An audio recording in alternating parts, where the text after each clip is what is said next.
Hello, friends and family, and welcome to the If You Could See Me podcast. Today, we are very special for many, many reasons, not the least of which being that we are using video, which we almost never do for our podcast episodes. So for those of you who are listening to audio, you can also get a visual version of this show on YouTube and in various other places, which will be listed in our show notes. So this week, I am so excited to be participating in this project called RVA Mic Share. And this is an initiative that was started nationally by a bunch of celebrity women who knew the truth that the white woman of America and the world had not been doing enough historically to amplify the voices of Black women and women of color, and Black people and people of color in general. And as a result of that, they began this project, and we were invited to participate in it by Amanda Moore of Humans for Good here in Richmond, Virginia. And I am so excited this week to be sharing my mic with Malikah Karim. Welcome, Malikah. Thank you. Thank you so very much.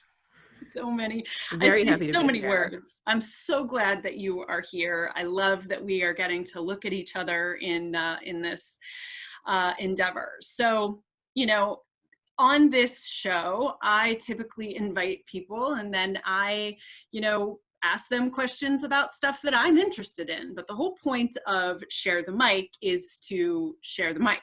So the most important thing for me today, aside from, just getting to know each other, is to know what's most important for you to talk about today, to address today, to make sure the audience hears and knows. Wow. So I think that there are so many things that I could wish this conversation would be.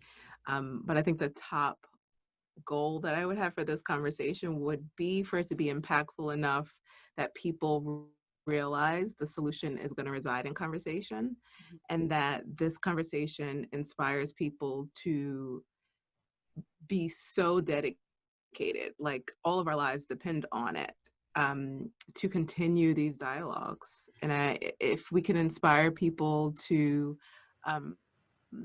not stop the conversation at the end of this podcast, and to take it and bring it into all the spaces where they do life, that would feel really successful to me. That would be mission accomplished. So I totally agree, obviously.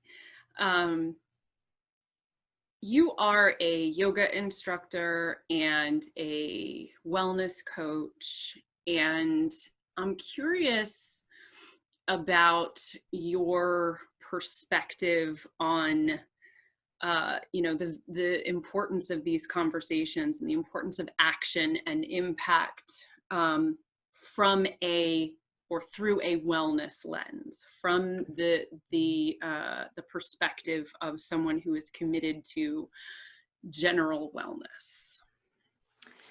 Yeah, so it's almost hard for me to take that lens off or take that lens away. So I hear very often from especially a lot of my Black friends that are involved on the streets and doing the hard work and the hard emotional labor, like, Malikah, you're too soft or you're too it's not about everybody's feelings. And I'm just like, that's not what the evidence shows. It actually is about everyone's feelings. And if people don't feel any different, we are wasting our time forcing people to go through the motions of not being racist, to go through the motions of being anti-racist if they don't feel anti-racist. So my hope is to change people's sentiment around how to be around people who are different from you. And if we can truly do that, the other stuff is effortless. Like, you won't need to have a protest in order to change legislation if people truly feel different about wanting to shift the narrative of how we live together in this world. it would happen. If it had already happened, I think we would not be where we are today. I think that our history is filled with moments of people's hands being forced to look like they're not racist, um, to swallow inclusion and desegregation, and even all the way back to the freeing of the slaves. It's just people's hands were forced, and we really need to focus more on the conditioning of the hearts so that the following actions can be effortless. Wow. That is...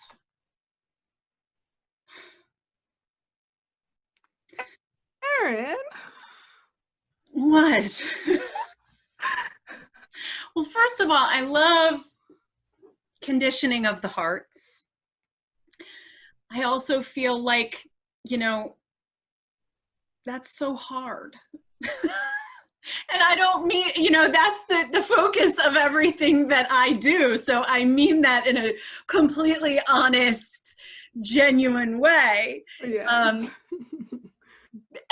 But the reason that I say that, and, you know, I mean, we talked about what we were going to talk about and had a general idea, but the whole point of all of this is just for us to talk to each other and to get to be real and organic. And when you say that, what comes up for me is that that is a weight that Black women and Black people and people of color have had to carry all by themselves in this country. Mm-hmm. And that feels so heavy for me to think about, and I'm a white woman. Okay, the thought that it comes down to one person at a time, changing the heart and mind of one person at a time, all by yourself. And it feels insurmountable. It feels like it's so huge. And I guess ultimately that's why things like this are so important. But it's such a generous, loving, kind perspective for you to share. And I'm not sure if I would be able to be that generous if I were in your position. And, you know, I've heard, so let me clarify. I don't mean to allude to the fact that that is the full game. Sure. My speaking of that is that I think that we cannot make the kind of progress we need to make without that piece. Mm-hmm. But you cannot save everyone. And that is a really important lesson that I think every community needs to learn about their people. And this is going to get super touchy, but white people and Black people have people in their community that they can't save. Yeah. And we're going to have to get with that. You know what I mean? We're going to have to understand that everyone is not going to elevate. That's not how nature goes. There is a level of evolving, and there will be people who have to be left to the past, and they have to allow themselves to, we have to allow them to be where they are. So I don't mean, I mean the general population, so the mainstream sentiment around race relations, that needs to be healed through Heart Center.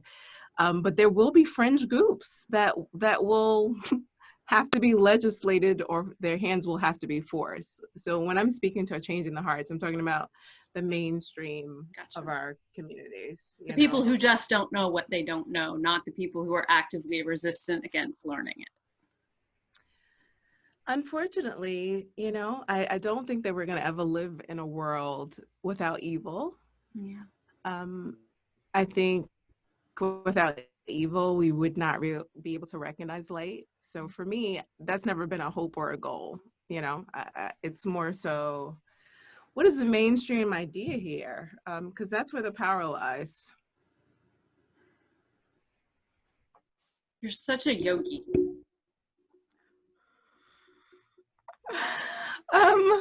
The Wow. question that comes up for me is, what drew you to yoga? How did you make this your life? How did this become your sort of life's vision and goal? Because it's a very, you are very organically that you are, you know, you seek the light, you see the light, you shine the light. You know, and we don't know each other very well yet, but that is something that I saw from the, you know, the second that we started talking. So how did you come to this calling? So, I think the absence of light in my life drew me to all the different ways and all of the different things that made me experience light. Um, I think that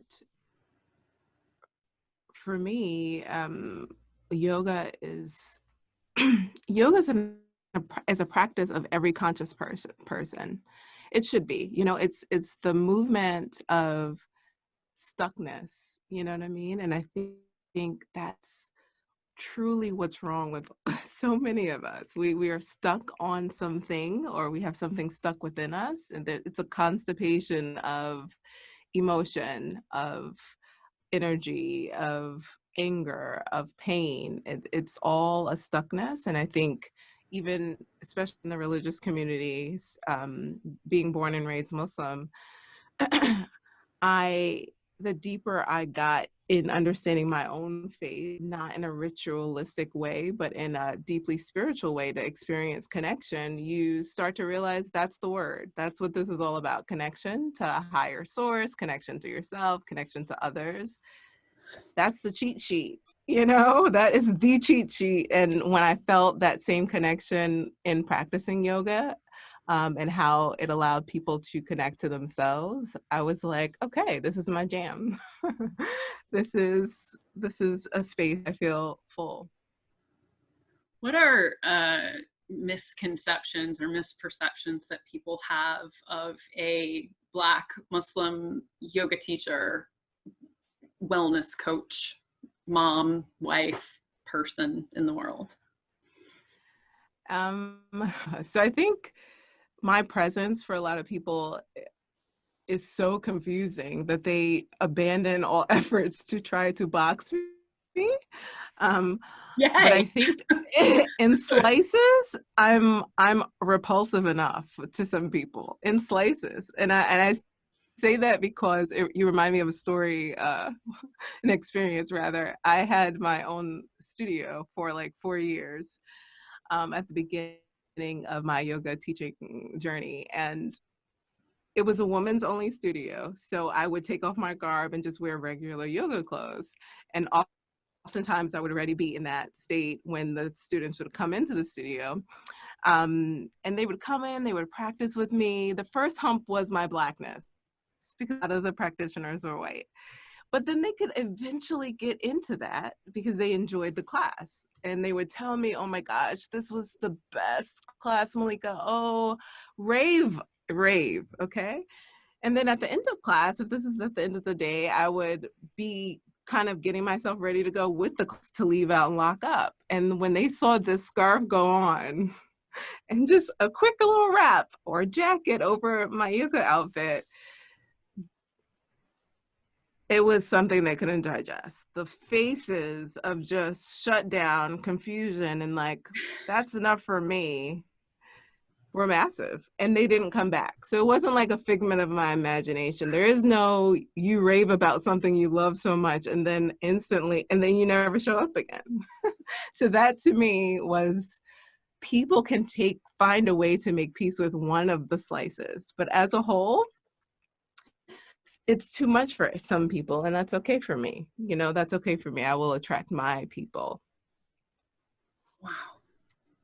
That's sort of, yeah, sort of leaves me speechless. It's also horrifying to me that you said that your, you know, pieces of you are repulsive to others. And Mm-hmm. you know, I fully understand the language and why that language needs to be as strong as it is from you.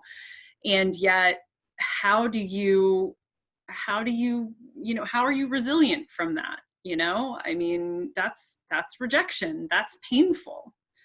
That's, you know, I don't receive it as painful. I don't receive it as anything that's a reflection of me. For me, that's only the reflection of the person who they're so challenged by something different from themselves that they are not able to digest who I am. So for me, it was not something that I took internalized, or I take very personally at all. And you know, when you've been in the space of your life, the resilience you build, the strength that you build, you know, it's irreplaceable. And I think that it's powerful, you know. what is the voice that speaks to you in those moments? You know, we all have that little voice in the back of our heads that's either says nice things or it says not so nice things. What is the voice telling you in, you know, in those moments?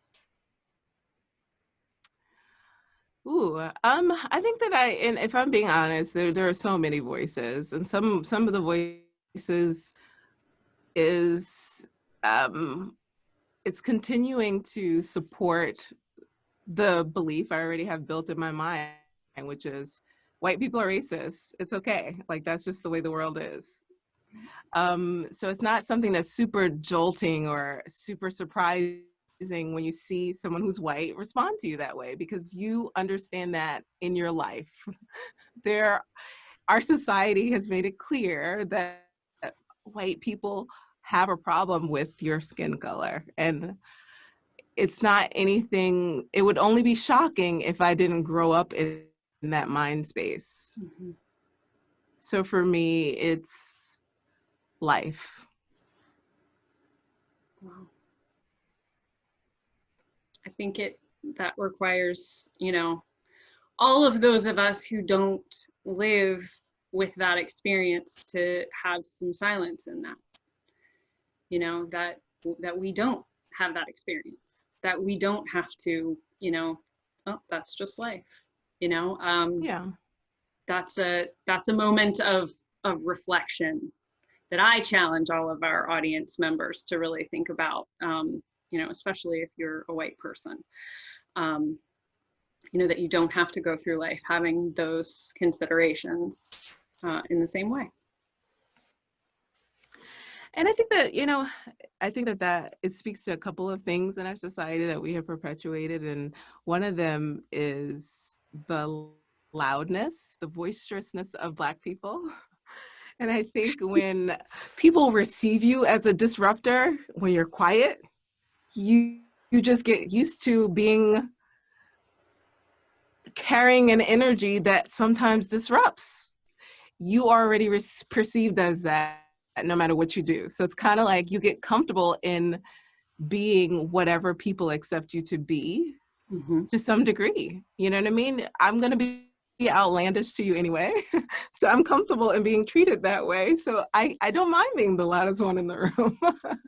um, Okay. it, Right. it kind of, you know, you're free. It's like the child who's always been labeled the bad kid in the Right. class. Yeah. That's part of the reason why they act the way that they act. If we labeled them the good kid in the class for a week, I think that you would see certain things change about how they carry themselves. Yeah. So, you know, and people, you know, may not like that parallel, but it's the reality of human nature. The I'm expectation, the fine. I'm self-fulfilling fine. prophecy. You say that, I'm sorry, say that one more time. No, it's, I'm just saying that it's a comfortable and easy place to remain.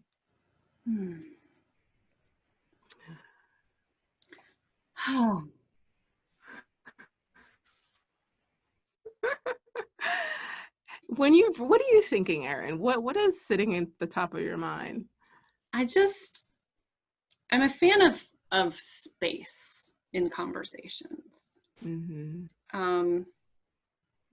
You know, therapeutic silence for the audience, opportunities for them to consider what we're talking about, for me to consider what we are saying and fully try to internalize your experience, your lived experience, which is, vastly different than a lot of people's. I'm curious as a Muslim woman how you, as a Muslim woman from New York, how your experience was moving to Virginia and, sort of integrating into the South, and, what that means for you in Black spaces. What is that, what is your relationship even within, with your Black peers? I think that, the history of America and the housing of Black people pushed Black people primarily into urban city centers. Mm-hmm. And that great migration into urban spaces disconnected us from painful memories of what it was like, being in a field, and what it was like with the raging slavery of the South. And it disconnected us so much that it started to feel more like a faint something in the past. It was something that you could start to feel like you're away from, that you are beyond. And you can wrap your mind around new and fresh things. So for Black people, I think inner city, as hard as it is being in inner city and all the poverty that's often in inner city, it's still a great distance from another pain. So I think when you move back to the South, first of all, a lot of Black people don't are stuck in the city centers that they're in, and their experience is insulated in just an urban experience. So for them to make a transition like from New York to Virginia is already not a super common thing. But when it does happen, and as it does happen, you start to see things again that, like, wow, instantly when you're a Black person driving down 95 and you see a big open field in this raggedy shack, you're thinking that's where someone got home. That's where someone hid out while they were searching for them. You instantly feel revisited into those experiences. And I remember driving, I actually live in rural Virginia, and I remember just driving somewhere in the backwoods because 95 was really locked up, and we were driving through this area, and I asked my husband, I wonder what white people see when they drive through this. Like, I wonder what white people see when they see this little hacky shack, just in the middle of an open field, because I'm just as disconnected from that experience as you are from my experience. So you might be having nostalgic memories, like my granddad, I used to spend the summers out, with my granddad on the property, or something that's really beautiful. And it's just so interesting to see the difference. And I think a lot of Black people avoid suburban and rural parts of our country because it connects them to something that that's in their energetic lineage, that is painful, and no one wants to live in the memory of those spaces, or it's hard for people to live in the memory of those spaces and feel solid and strong and tall. Yeah, it's interesting because I don't have those thoughts when I drive through rural Virginia. My grandparents didn't live in rural Virginia. They were Jews from Philadelphia. So, I didn't have, that sort of historic connection to the South in that way. But I can promise you that I have never had that thought driving through, down 95, seeing a shack or, you know, thinking, you know, being in that space. And I think it's fascinating to know, to come in contact with our own blind spots is really fascinating. To be made aware of what we don't know, no matter how hard we work, no matter how much I, as a white person, read and study and think and talk and act and all of that.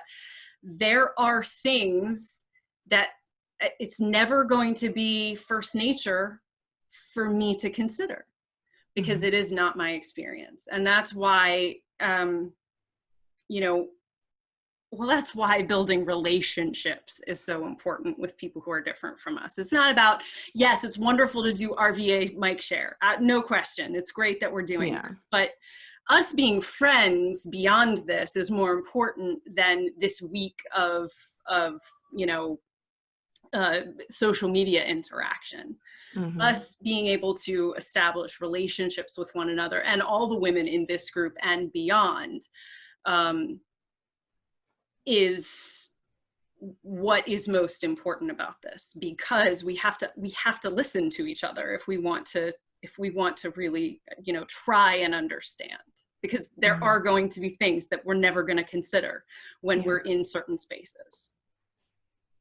And I think that that's why I always come back to the fold of compassion, because you, no matter how dedicated you are to equity, you cannot fully understand, and you are going to have blind spots. And I cannot be angry at you for that. It doesn't seem wise to be angry at someone for blind spots when they have 100% great intentions of trying to understand and trying to be an agent of change. So for me, how much further can you get in helping your white community pull itself along and grow if I am creating a compassionate space for you in how we do this work, versus me being incredibly challenging and attacking? Like, you're just not going to progress and thrive in the work that I need you as my partner to do in the world without compassion on my end. So I would just love to call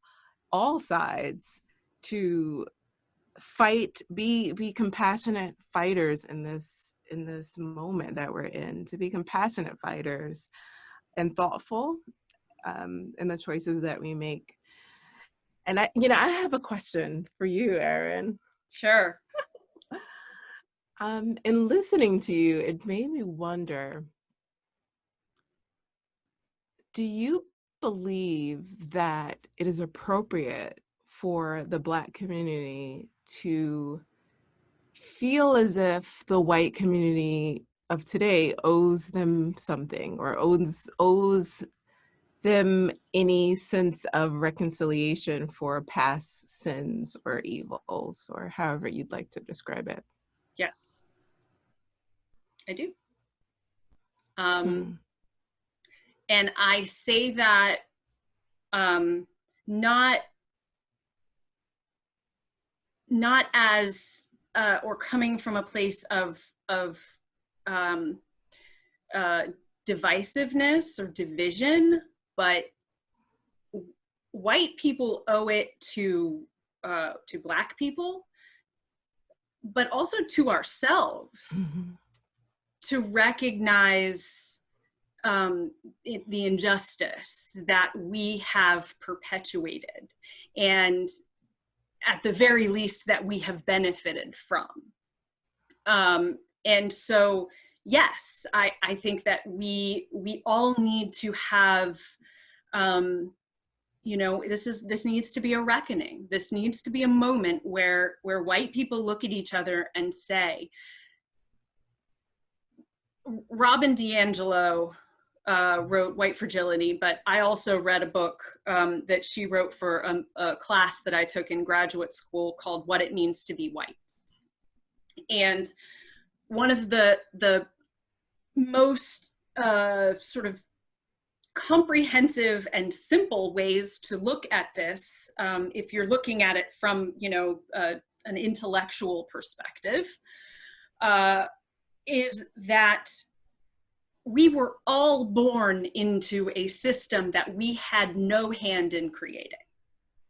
Okay, so when we're having these conversations, it is not about as much about individual behavior as it is about structures that were designed to, oppress and discriminate against, Black people, people of color, people of, marginalized identities, otherwise, people of minority religions like yours and mine.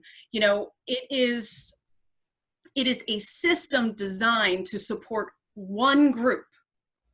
And that's white straight men. I mean, our country was designed to support one group of people, not even white women, just white men.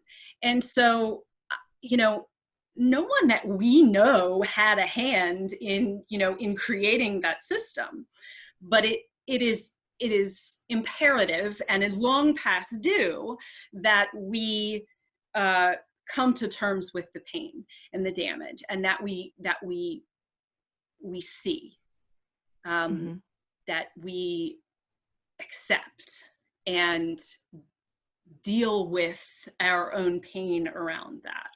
So, that's the 10,000 degree intellectual perspective. And then what's the emotional piece? The thing that's harder to talk about a lot of the time.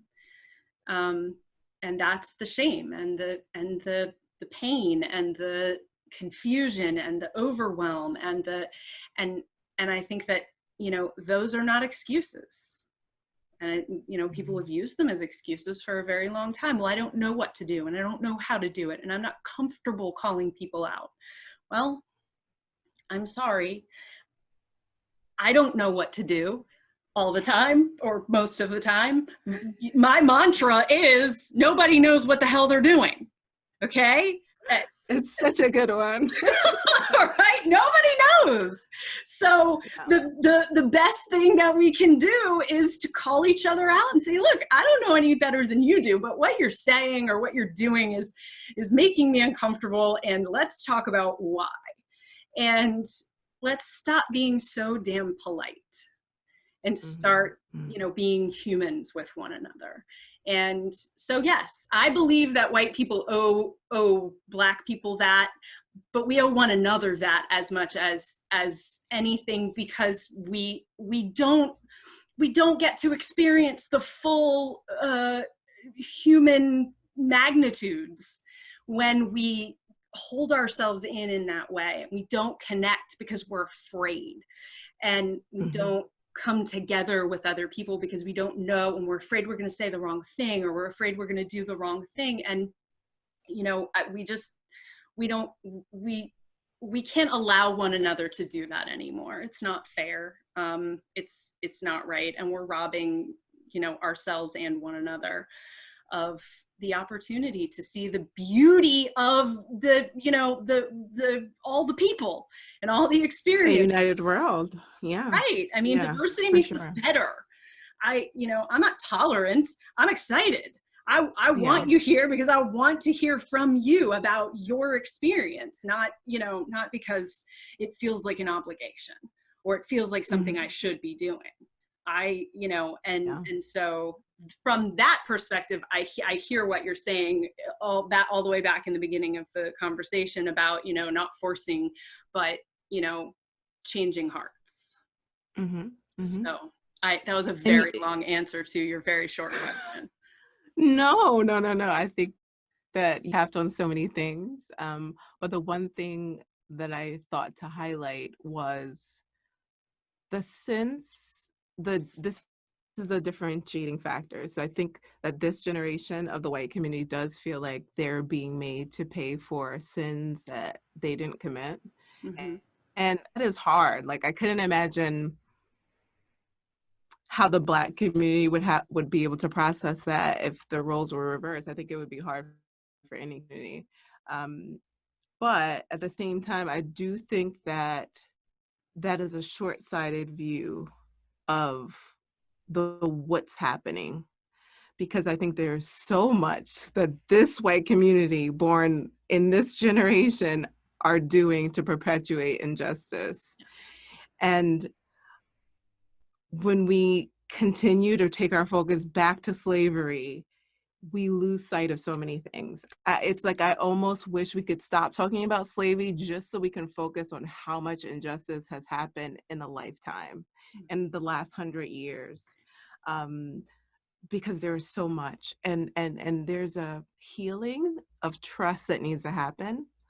And the only way that's going to happen between Black community and white communities, specifically, because I think all the other communities have different nuances to this relationship as being people of color, so different for specifically the Black community. So the trust that needs to be fostered is rooted in the complete ending of betrayal. And Black people, we feel betrayed because we see that we're trying to build this relationship. We're trying to show up in the world and convince ourselves that most white people are not racist. But then we look at a president that is a raging racist that's there because majority of people put him there. So it's counterintuitive. It's so counterintuitive for me to focus on a world that's not mostly racist, but every one of my anti-racist white friends has 5 racist people in her comments every time she posts Black Lives Matter. It's hard for me to make sense in a logical, intellectual way that the world is not mostly racist when everyone continued to read history books with Black people erased out of it and calling Black people servants like they voluntarily came here on work study, and everyone knew it and they're just okay with it. Like, they're just fine for decades. It's like this world that we're supposedly not mostly racist does really racist things as a general consensus of the mainstream behaviors of our society. So that is betrayal, because we know that we need the white community to be the ones that say, no, that's enough. A minority cannot do this shift on their own. It's just not possible. So when they look at us, when you all look at us and see the pain and injustice and you're too uncomfortable, you're too non-confrontational, that's the betrayal. That's the betrayal of the relationship that we were trying to foster. And you looked at me, you saw tears rolling down my face, and then you turned away and walked right away from me. That's what it feels like. So I do want to call attention to what is currently happening and the current breaking of trust that's going on between the communities. And allow that to be a starting point for conversation, because if we are brave enough to talk about it, we can be wise enough to fix it. Thank you for that. If we're brave enough to face it, we can be wise enough to fix it. Yeah. What you said? If we're brave enough to talk about it, we can be wise enough to fix it. And I think that so much of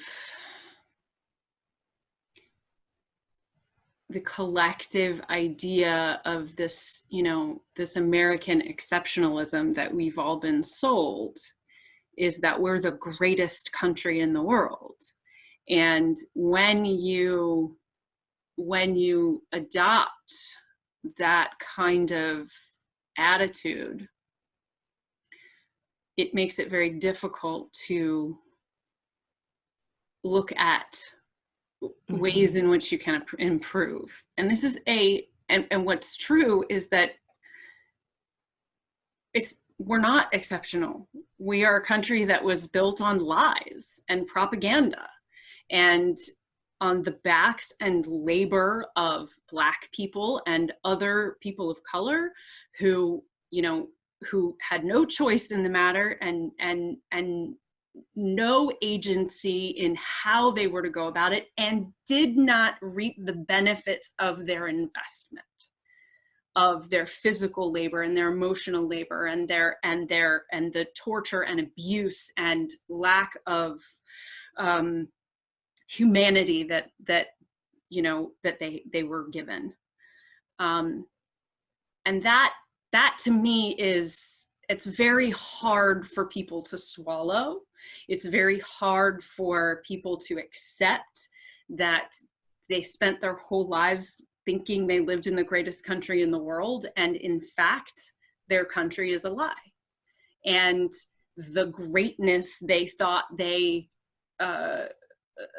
existed within is just based on the fact that at least 50% of our true history has been omitted from the books and from the tellings. And, we don't get to learn it. We don't get to hear it.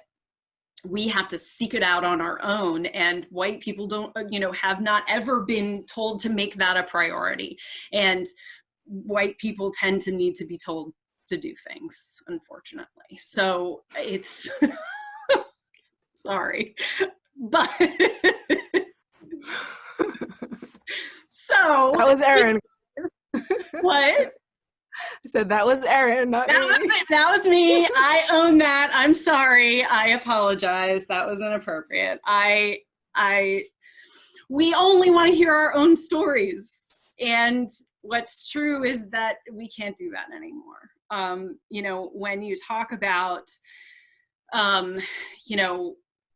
white people in America being asked to, pay the price for sins committed by their forefathers or whatever. I totally agree with you that, there's plenty for us to take a responsibility for today. We don't have to go back to slavery, but, I do have the conversation pretty frequently about, Germany after the Holocaust, and the fact that, the country and its leadership, mm-hmm.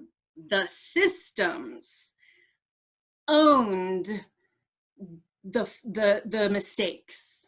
They said this was bad and wrong, and we're sorry, and we're going to do whatever we can not to pretend like it was a beautiful moment in our history, but instead tell the real story, and to ensure that for generations we continue to guard this history and make sure that no one ever thinks that this is a time that we are proud of as German people, right? And so if they can do that almost immediately after World War II and continue to do that now, 75 years later, what the hell are we waiting for?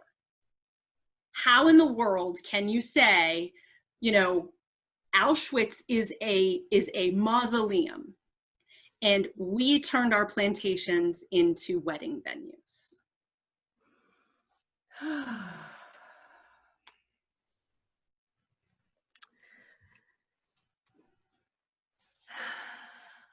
Yes, Erin, that is,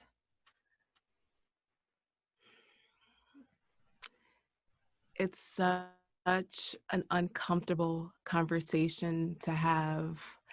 And if we do not crowdsource and share in anything else, I would love to see our community share in strength and honesty and bravery, because man, it's going to take some kahunas to really, really take this seriously and realize that none of the wrongs that we've ever done since the start of this country have ever been made right. Right. None of it. Not a single, and we had opportunity after opportunity after opportunity. And what did? We glossed over it. We glossed over it, and we pretended like it all disappeared. We pretended like all of the people in the 50s that were playing shoot the nigger baby at the carnivals died. we act like they died and they're not your grandma sitting in the dining room at Christmas. Like, talk to them. There's no reason or rationale that you don't know any of this happened when your grandma is the one that was playing shoot the nigga baby at the carnival. It's just, it's unfathomable to lean on the idea of not knowing at this time. These people did not disappear. It was, they're in your house. You know, they're starting to pass on now, but the people in our Congress, they were the ones that created some of the legislations that said, you can build this subdivision, we're going to subsidize it, but you cannot give this deed to any Black person for the duration of this property. They are still alive, and some of them are still in Congress, but we turn our head like it just disappeared. Like, it just vanished. And it did not vanish for us. It is still very much there. The breakdown in, from a psychological perspective, when you're going to make any, to address trauma, they usually categorize it into two different categories, right? So someone has a traumatic experience and we're like, okay, so here's the fix it process. And you're going to either meeting the person's needs is one category, and creating value to replace the value that was extracted from the trauma is a whole nother category. So I think what our US history has tried to do was some of the meeting the needs.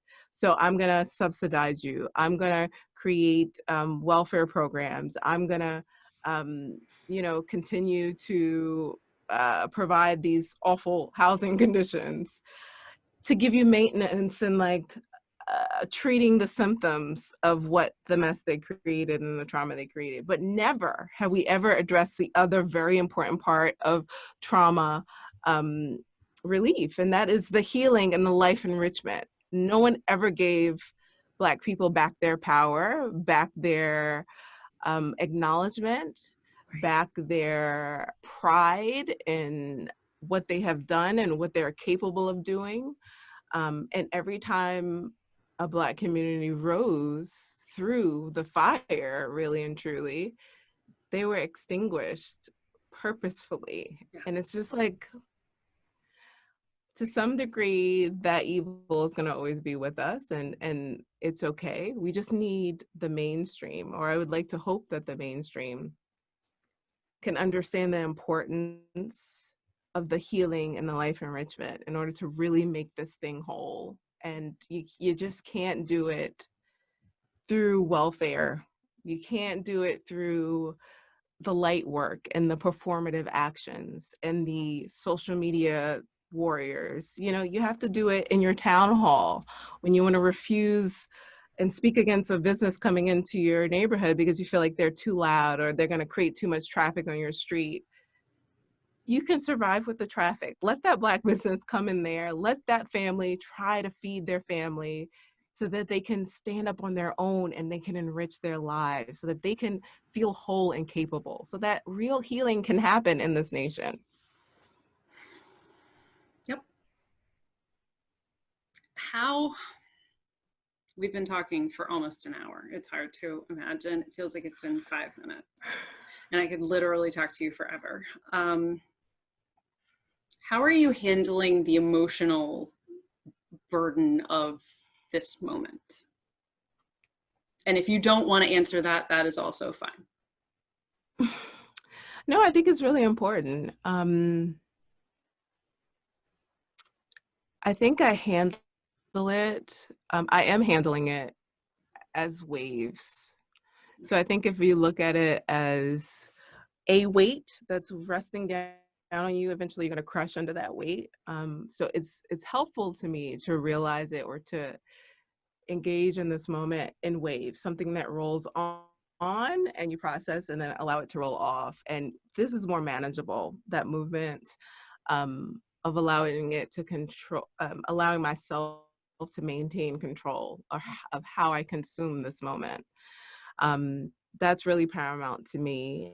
And it's something I often try to redirect my clients to, is that hold on to your power of how you consume this world. You know, really what is happening in your inner self is still within your power. And we have to stay connected to realizing that.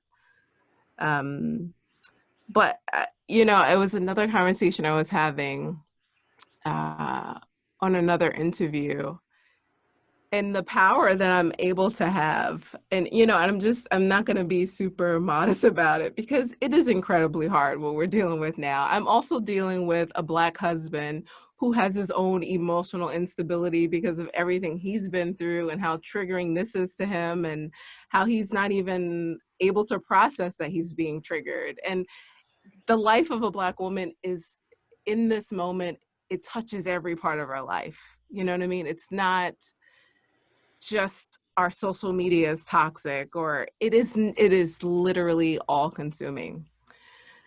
So I was talking to a colleague from another interview, and it just reminded me of how much, anytime there's a major shift in our society, how much of the burden of processing is often on the women of that world. And I really think it's going to take what we have, what women are naturally inclined to be good at, to fix this whole thing. And I think we are equipped to nurture ourselves and each other through this moment. And I think if we do it and we do it together, we will rise.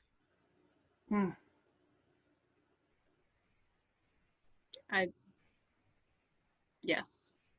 Yes. Yes. We are, we have so much power, and our power is amplified when we lift one another up. And I'm so grateful to have this opportunity, and hopefully to continue, you know, having these conversations. Hold on, my brain, you just like threw me, and I was like, it was so powerful that my brain has gone somewhere, and I had another question for you. That's the question that I had for you. I'm sorry. Please forgive me, folks. I know I'm just a giant cheese ball. No matter how serious the conversation, I am just a giant cheese ball. What makes you feel most seen?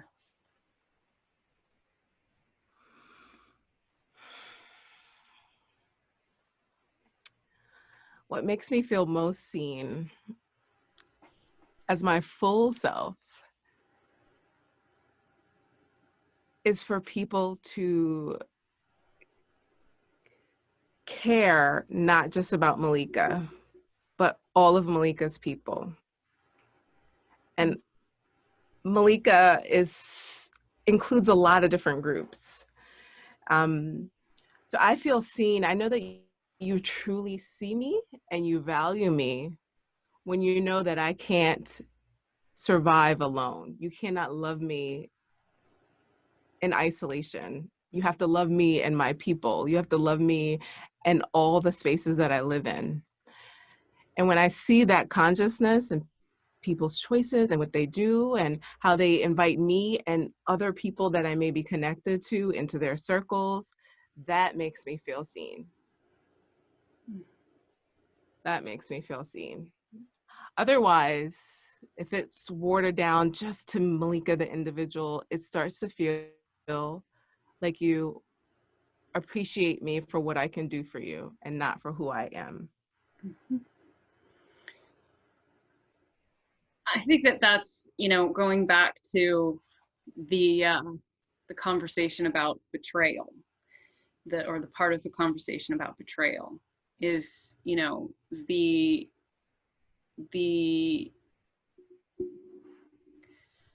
lack of cognitive dissonance in a lot of people when they say that I'm not racist, and then they support racist policies or racist individuals or racist businesses or racist, you know, other types of systems, or, you know, and expand racism into other forms of discrimination as well, you know, that limit people's access to, you know, the broader world.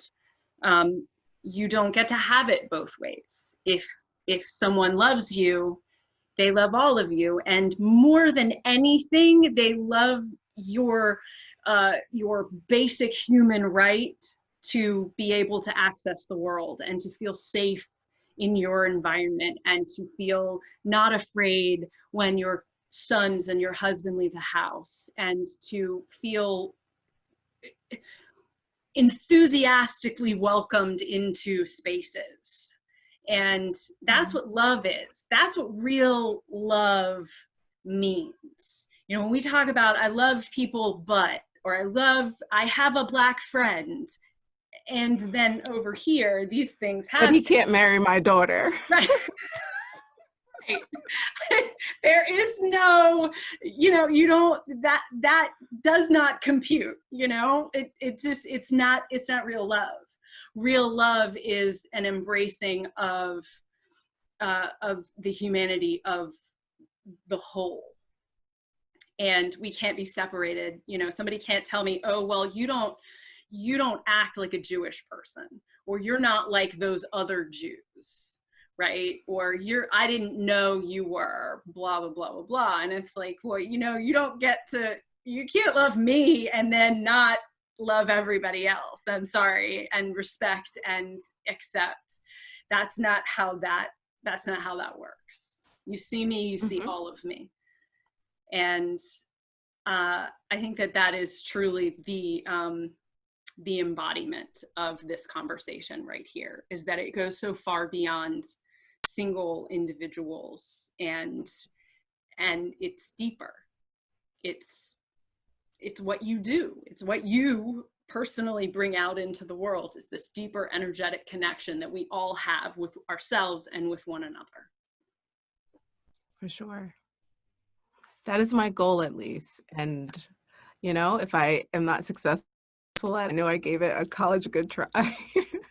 I was fully committed to exactly that. I think that you are very successful, and you are definitely, you know, a light in this moment for me. And,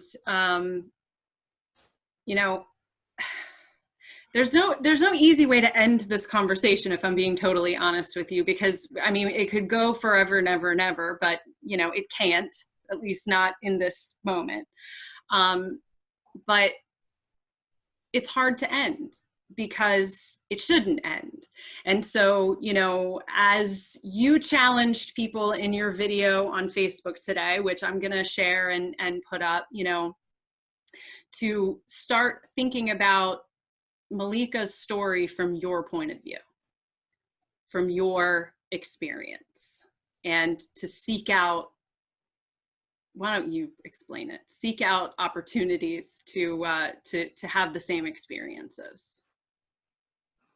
Yeah, I think to the challenge in the video was me comparing my first memory of being the only Black girl or person in a ocean of white kids. Right. And I asked people to see, white people, to see if they have a reference of something like that. And if they haven't had a reference of something like that, to seek it out.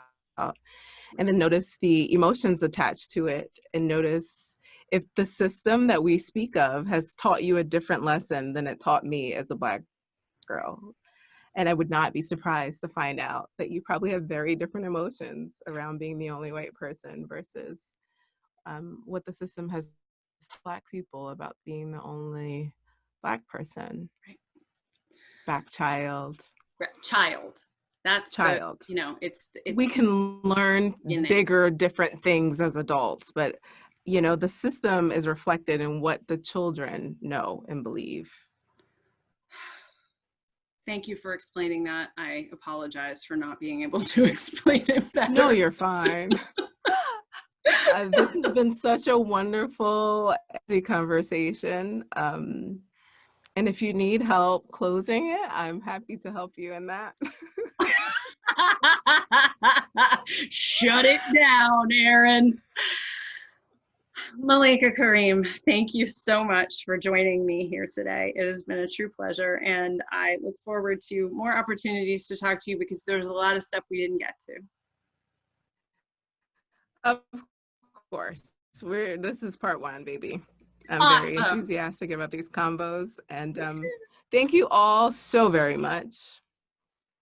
All right. Wait, oh,